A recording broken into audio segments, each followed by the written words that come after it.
Welcome to CourtSpiral, where truth is stranger than fiction.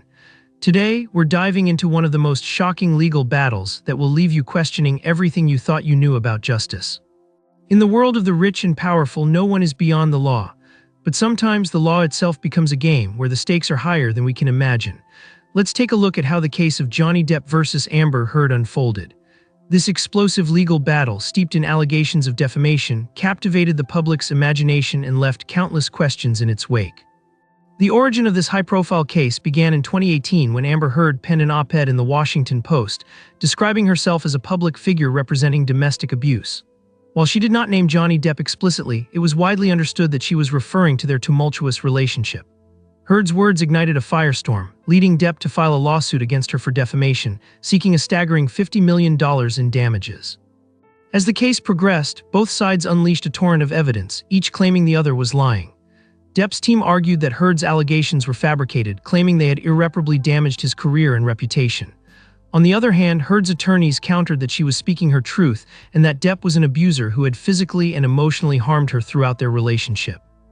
The courtroom became a theatrical stage with shocking testimonies and graphic evidence. Depp took the stand, recounting his side of the story, painting himself as the victim of Heard's alleged manipulations. He recounted incidents where he claimed Heard had attacked him, leading to injuries that required medical attention. Meanwhile, Heard's defense painted a different picture, one where Depp was the aggressor, claiming he had a history of substance abuse and violent behavior. Just when it seemed like this case was about to wrap up, something unexpected happened. During the trial, a tape recording was played in court, revealing a conversation between Depp and Heard. In the recording, Heard could be heard saying, "Tell the world, Johnny. Tell them I, Johnny Depp, a man, am a victim of domestic violence." This shocking moment shifted the narrative, as it raised questions about the authenticity of her claims and whether she was truly a victim or had manipulated the narrative for her own gain. As the trial unfolded, social media erupted, with fans and critics alike taking to platforms to voice their opinions. The hashtag #JusticeForJohnny became a rallying cry for Depp's supporters, while Heard's defenders pushed back, arguing that the conversation around domestic violence was being overshadowed by a celebrity spectacle. The case was no longer just about the two individuals involved. It had morphed into a larger commentary on the #MeToo movement and the complexities surrounding accusations of abuse.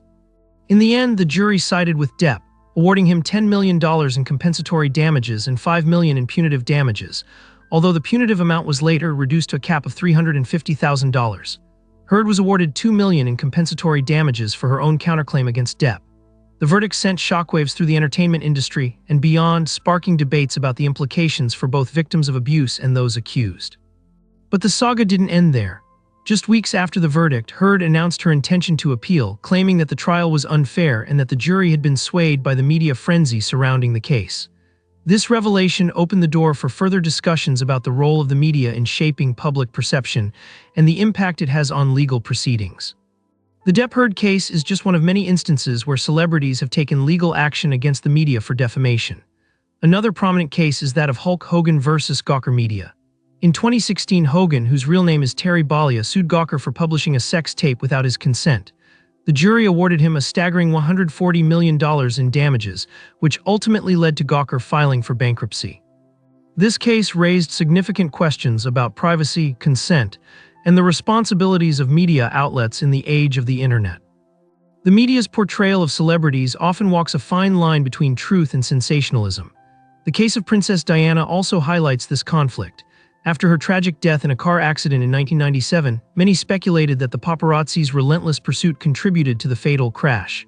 Diana had been a victim of media scrutiny for years, and the case ignited discussions about the ethics of celebrity journalism.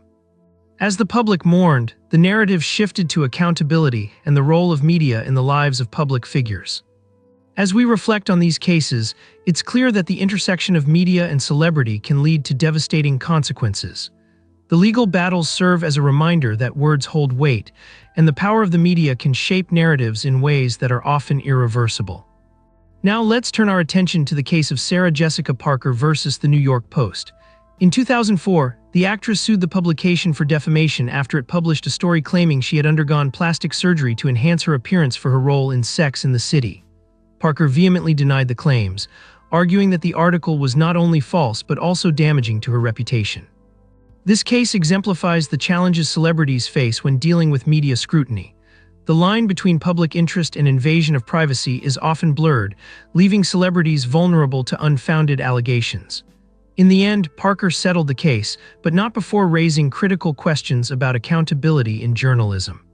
Similarly, the defamation case of defunct media personality Wendy Williams against her former management company highlights the shifting dynamics between celebrities and the media. In 2019, Williams filed a lawsuit claiming that her former managers had spread false information about her mental health and substance abuse issues, thus defaming her character.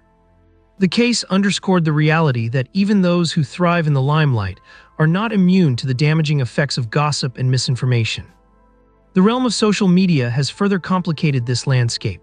Platforms like Twitter and Instagram allow for immediate dissemination of information, whether true or false. The rapid spread of rumors can lead to swift repercussions, often before the truth can surface. Celebrities are now faced with the challenge of defending their reputations in real time as they navigate a world where misinformation can spread like wildfire. In 2020, the case of rapper Cardi B against a YouTube personality named Tasha K showcased this phenomenon.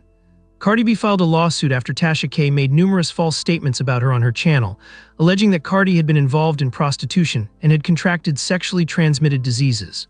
The court ruled in Cardi's favor, awarding her $4 million in damages.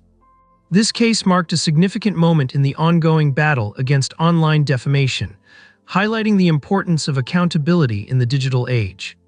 As we explore these defamation cases, it becomes evident that the stakes are incredibly high for celebrities. The potential for financial ruin and irreparable damage to one's reputation looms large. But it also raises the question, how does the media balance the public's right to know against the potential harm caused by false reporting? The defamation cases we've examined illustrate the complexities inherent in the relationship between media and celebrities. While freedom of speech is a fundamental right, it is not without limitations. The responsibility to report accurately and ethically must guide journalists and media outlets, especially when dealing with sensitive topics such as personal relationships and allegations of abuse. In conclusion, the battles waged in courtrooms across the country serve as a reminder of the power of words and the impact of media narratives. The Depp case, alongside others, has opened a Pandora's box of discussions surrounding celebrity culture, accountability, and the evolving landscape of defamation law. In the end, justice prevailed, but it left behind many unanswered questions. Was the verdict truly fair, or was there more beneath the surface? With each case, we are left to ponder the intricate dynamics of truth and perception, as well as the cost of fame in a world where media and celebrity collide. What do you think about these cases? Was justice truly served, or did the system fail? Let us know your thoughts in the comments below, and don't forget to subscribe to CourtSpiral for more shocking stories from the world of law. Don't forget to like and subscribe to CourtSpiral. We're back every week with new shocking stories. Let's continue exploring just how unpredictable justice can be.